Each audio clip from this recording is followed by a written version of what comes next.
Hi student. हमारा आज का जो टॉपिक है वो है एक्सक्रीशन इन एनिमल्स। तो स्टूडेंट, आपको मैं एक चीज़ बताता जाऊं कि आपने एक्सक्रीशन के बारे में बहुत डिटेल में देखा है। आप तमाम बच्चों को इस चीज़ का पता है कि जब मैंने एक्सक्रीशन का टॉपिक स्टार्ट किया था तो उसमें आपको मैंने एक चीज़ बताई थी कि भाई एक्सक्रीशन जो है वो क्या होती है। आपकी बॉडी में डिफरेंट केमिकल रिएक्शंस जो होते हैं, आपकी बॉडी में डिफरेंट मेटाबॉलिज्म जो होते हैं, उनके नतीजे में बनने वाले वेस्ट जो हैं, स्पेशली नाइट्रोजनस वेस्ट जो होते हैं, उनको बॉडी से रिमूव जो करवाना होता है उसको हम कहते हैं एक्सक्रीशन। और एक्सक्रीशन जो है मैंने बताने के बाद आपको मैंने एक्सक्रीशन इन आपको प्लांट के बारे में बताया था और एक्सक्रीशन इन प्लांट के बाद आज हम जिस चीज़ को डिस्कस कर रहे हैं वो है एक्सक्रीशन इन एनिमल्स। तो सबसे पहले आपको अपनी हेडिंग के बारे में क्लियर होना चाहिए कि हमारे पास भाई एक्सक्रीशन जो है वो क्या है, और उस एक्सक्रीशन का इंट्रोडक्शन जो है आपने पूरा डिटेल में पढ़ा हुआ है। एक्सक्रीशन के इंट्रोडक्शन का आप तमाम बच्चों को बखूबी पता है। ओके, तो स्टूडेंट यहाँ पे दो वर्ड हैं, एक है हाइपरटोनिक और एक है हाइपर ऑस्मोटिक। स्टूडेंट, आपने ये दोनों वर्ड जो हैं ये बड़े आराम से सुकून से सुनने हैं। अगर हम हाइपरटोनिक की बात करते हैं, यहाँ पे मैं वर्ड लिखता हूँ हाइपरटोनिक। ये देखिए मैंने यहाँ पे जो वर्ड लिखा है हाइपरटोनिक, एक चीज़ याद रखिएगा कि हाइपर का मतलब होता है ज़्यादा, इंक्रीज़, और टॉनिक का मतलब होता है सल्यूट। यहाँ पे मैं वर्ड लिख देता हूँ सल्यूट, और हाइपर मीन होता है ग्रेटर। ग्रेटर का वर्ड यूज़ कर लें या ज़्यादा जो है आप इसको। तो मेरे पास यहाँ पे ये ग्रेटर सल्यूट। जब भी मैं हाइपरटोनिक की बात करूँगा तो हमारे पास सेल का जो साइटोप्लाज्म, फॉर एग्जांपल मेरे पास ये एक सेल है, और आप फ़र्ज़ कर लें कि ये जो सेल है ये एक बेसिकली एक ऑर्गेनिज़म है और इसको हम बोलते हैं यूनिसेल्युलर ऑर्गेनिज़म।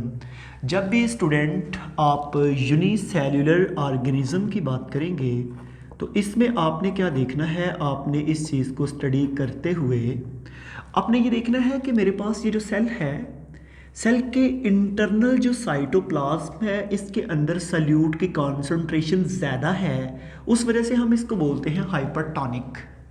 तो अक्सर हमें ये क्वेश्चन जो है वो देखने को मिलता है, क्वेश्चन जो है ये डिस्कस करना होता है कि भाई अगर सेल के अंदर हाइपरटोनिक इन्वायरमेंट है तो उसको किसी चीज़ के साथ कंपेयर किया होगा तो फिर ही बताया होगा।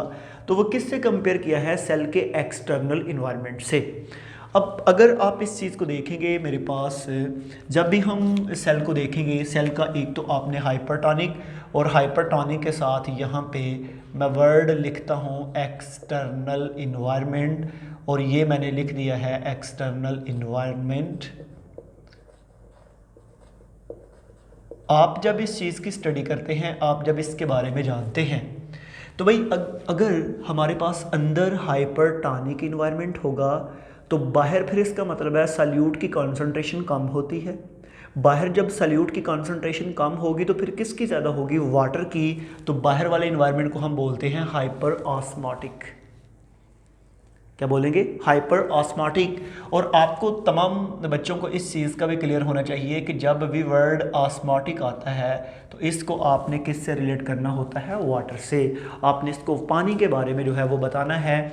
और अगर हम यहाँ पे इसको थोड़ा सा और प्रोसीड करें कि अगर मेरे पास सिर्फ आपने सल्यूट वैसे जो है वो साइटोप्लाज्म के या सेल के अंदर या बॉडी के अंदर की बात को आप करते हैं।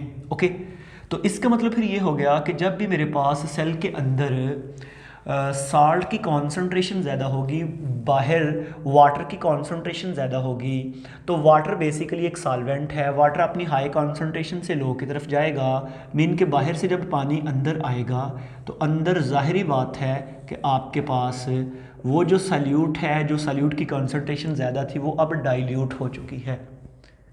ऐसे हमारे पास जो है चीज़ें जो हैं सल्यूट हैं, सॉल्वेंट हैं, अक्रॉस द मेम्ब्रेन मूव करते रहते हैं अपने high area to low areas में विदाउट एनर्जी, और अपने लो एरियाज़ से हाई एरियाज़ में जब मूव करेंगे तो उसमें ये एनर्जी की ज़रूरत होगी।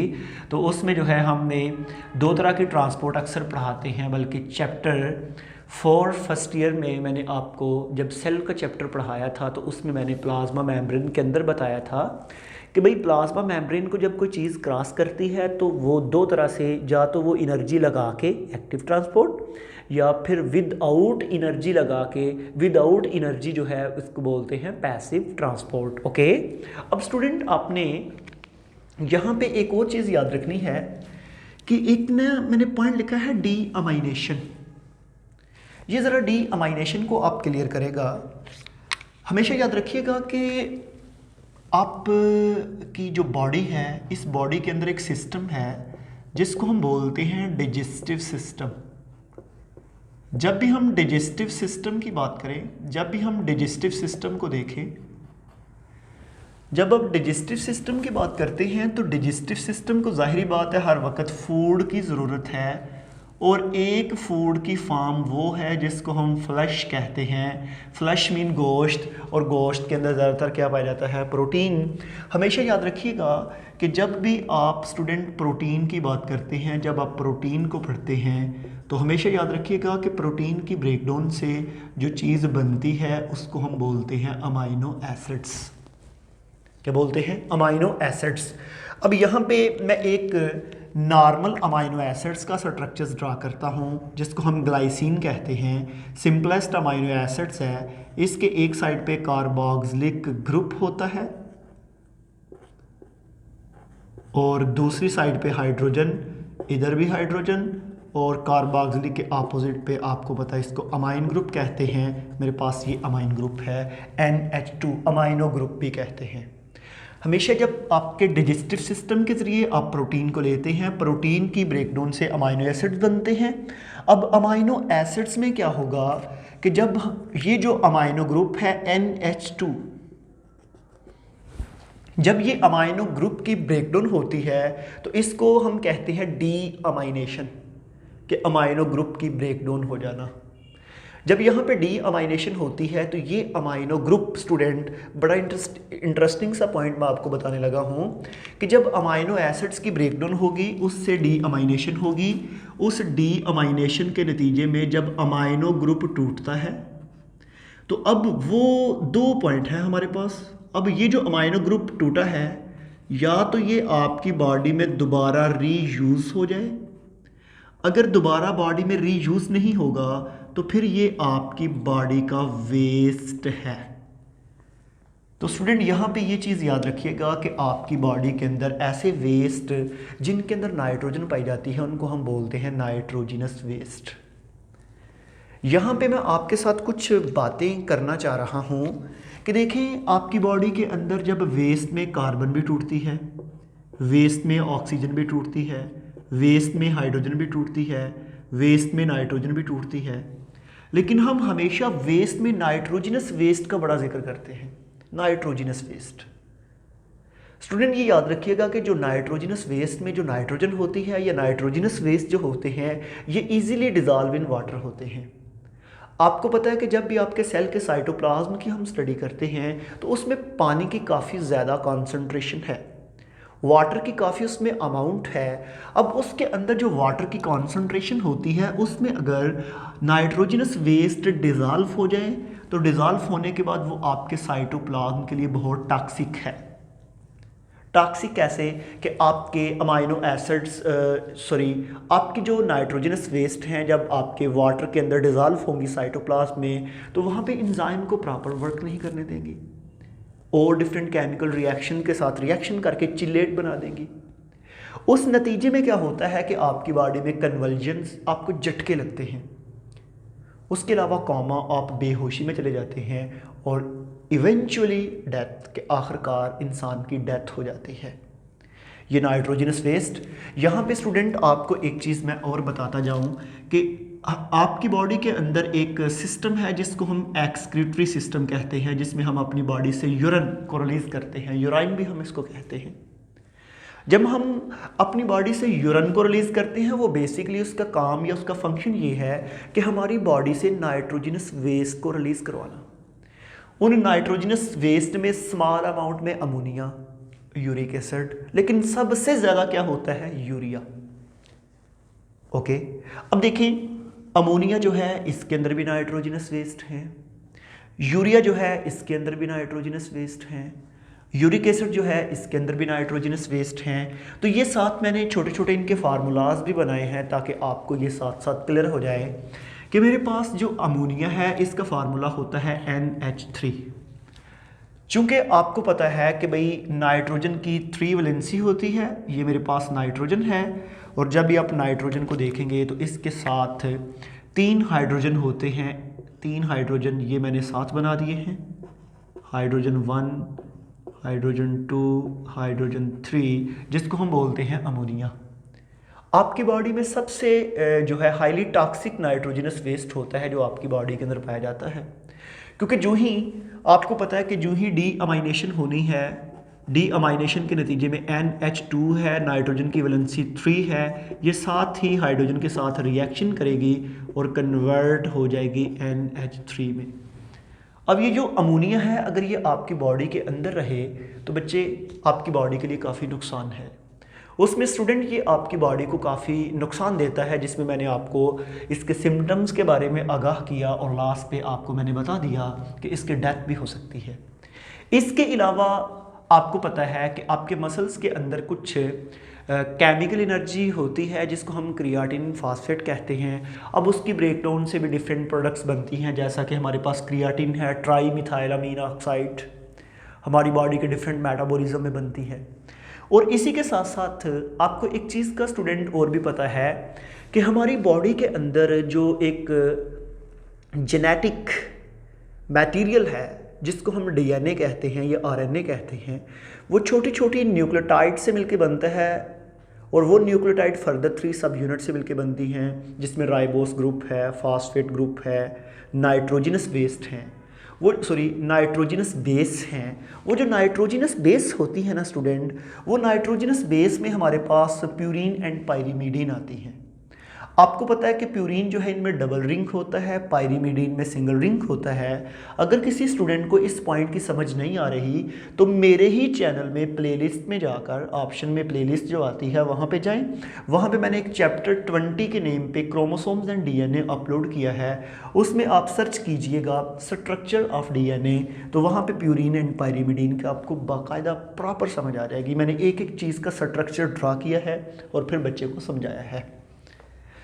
स्टूडेंट हमारे पास जब इनकी ब्रेकडाउन होती है, इनके मेटाबॉलिज्म होते हैं, तो इनके साथ साथ हमारे पास जेंथीन है, हाइपोजेंथीन है, एलेंटाइन है, यूरिया, अमोनिया, यूरिक एसिड, ये डिफरेंट नाइट्रोजनस वेस्ट हैं, वो हमारी बॉडी के अंदर बनते रहते हैं। तो मेन जो है वो 3 हैं, ठीक है। जिस तरह के मैंने पहले बताया अमोनिया के साथ दूसरा है यूरिया। ये मेरे पास देखें, ये यूरिया है जो नीचे जो मैंने ड्रा किया हुआ है, और यूरिया के साथ ये जो रिंग फॉर्म में मैंने ड्रा किया है इसको हम बोलते हैं यूरिक एसिड, इसको हम कहेंगे यूरिक एसिड। ये देखें यूरिक एसिड, इसका मैंने फार्मूला रिंग की फॉर्म में बनाया है। तो स्टूडेंट हमारा जो एक्सक्रीशन इन एनिमल्स है उसमें आपने बाकी जो नाइट्रोजनस वेस्ट है उनके नेम याद करने हैं। Ammonia, urea and uric acid का जो है वो आपने स्ट्रक्चर की भी प्रैक्टिस करनी है और ये आपने स्ट्रक्चर्स ड्रा करने की कोशिश करनी है। तो हमने ना यहाँ पे एक छोटा सा और है एक्सक्रीशन इन एनिमल्स के अंदर ना nature of excretory product relation to habitat, ये ज़रा बड़ा इंटरेस्टिंग सा पॉइंट है। ये पॉइंट ये है कि भाई हैबिटेट का क्या किसी ऑर्गेनिज्म के एक्सक्रीशन पे असर पड़ता है कि मीन के जो उसका पानी हैबिटेट है या खुश्की है, हवा है, लैंड है, जो भी है, वो जो हैबिटेट है क्या उस हैबिटेट का उसकी एक्सक्रीटरी जो सिस्टम है उसकी जो प्रोडक्ट है उस पर असर पड़ता है। मीन कि मेरे पास अमोनिया है, मैं 3 नाइट्रोजनस वेस्ट की यहाँ पे बात करता हूँ हैबिटेट के लिहाज से। मेरे पास अमोनिया है, यूरिया है, यूरिक एसिड है। तो हमने ये देखना है कि भाई कौन से एनिमल किस हैबिटेट में रहते हैं जो अमोनिया रिलीज करते हैं, कौन से एनिमल जो यूरिया रिलीज करते हैं वो किस हैबिटेट में रहते हैं, या यूरिक एसिड जो रिलीज करते हैं वो किस हैबिटेट में रहते हैं। तो हैबिटेट का स्टूडेंट इसमें बहुत बड़ा रोल प्ले है। जैसा कि यहाँ पे मैंने स्टार्ट में आपको एक बताया था कि जब आप खुराक लेते हैं तो खुराक के अंदर फ्लश जो है, गोश्त जो है, उसके अंदर प्रोटीन होती है। प्रोटीन की ब्रेकडाउन से अमाइनो एसिड्स बनते हैं, पेप्टॉन बनते हैं, पॉलीपेप्टाइड चेन जो है वो फर्दर पेप्टॉन और फर्दर अमाइनो एसिड्स, उनकी अमाइनो ग्रुप को रिमूव करना और वो अमोनिया में कन्वर्ट हो जाता है। कुछ अमाइनो ग्रुप बॉडी में रिसाइकलिंग में यूज़ होकर नेक्स्ट अमाइनो एसिड को बनाने में यूज़ हो जाते हैं। कुछ जो है अमोनिया की फॉर्म में, नाइट्रोजनस वेस्ट की फॉर्म में बॉडी से रिलीज़ कर दिए जाते हैं।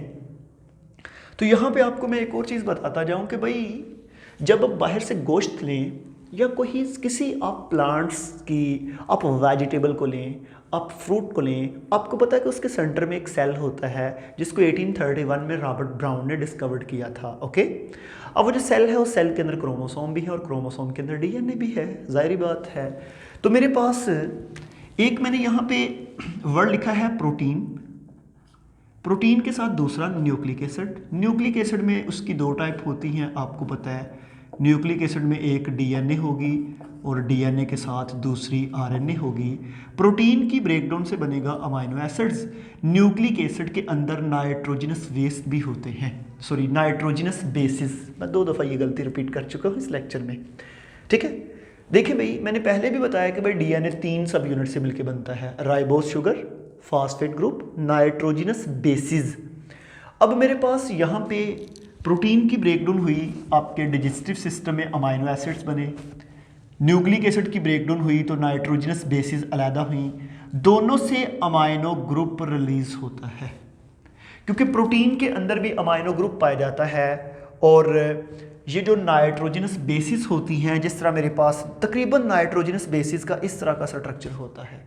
मैं दोबारा से रेफर कर रहा हूँ चैप्टर 20 क्रोमोसोम्स एंड डीएनए में जाके स्ट्रक्चर ऑफ डीएनए को सर्च करें। Chemical nature of DNA topic का नेम था 20 चैप्टर में। ओके, अब यहाँ पे दोनों से अमाइनो ग्रुप रिलीज हुआ।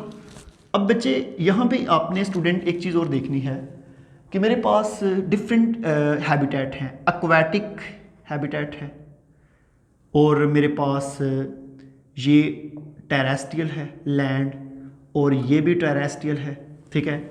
लेकिन ये है कि अब इनको ज़रा मैं आपको बताता हूँ। सबसे पहले एक्वाटिक, पानी वाले, ऐसे एनिमल जो पानी में रहते हैं वो अपने वेस्ट को अमोनिया की फॉर्म में रिलीज करते हैं। ओके, अपने वेस्ट को अमोनिया की फॉर्म में। और इसके अलावा मैमल्स जो दूध देते हैं, animals, shark and bony fishes हैं, ये अपने वेस्ट को यूरिया में रिलीज करते हैं। उसके बाद इंसेक्ट, बर्ड एंड रेप्टाइल हैं, ये अपने वेस्ट को यूरिक एसिड में रिलीज करते हैं। लेकिन यहाँ पे ना हमें एक्सक्रीशन इन एनिमल्स में जो टॉपिक मैंने स्टार्ट किया, जिसको मैंने आगे प्रोसीड किया, असल में हमारा लास्ट पे जो इंतहाई इम्पॉर्टेंट पॉइंट आपके जहन में भी क्वेश्चन आया होगा कि सर फिशेस एक्वाटिक जो हैं वो अमोनिया क्यों रिलीज़ करती हैं, अपने वेस्ट से नाइट्रोजनस वेस्ट जो होते हैं अमोनिया फॉर्म में क्यों रिलीज़ करते हैं, ये वाले यूरिया फॉर्म क्यों रिलीज़ करते हैं, ये वाले यूरिक एसिड क्यों रिलीज़ करते हैं। और हम इंसान भी जो हैं, हम भी वेस्ट को मोस्टली यूरिया की फॉर्म में रिलीज़ करते हैं। तो इस क्वेश्चन का आंसर स्टूडेंट मैं आपको नेक्स्ट लेक्चर में दूंगा, जो हमारा है नेचर ऑफ एक्सक्रीटरी प्रोडक्ट। हम अपने वीडियो को यहाँ पे वाइंड अप करते हैं, मिलेंगे नेक्स्ट वीडियो में। आज के लिए थैंक यू।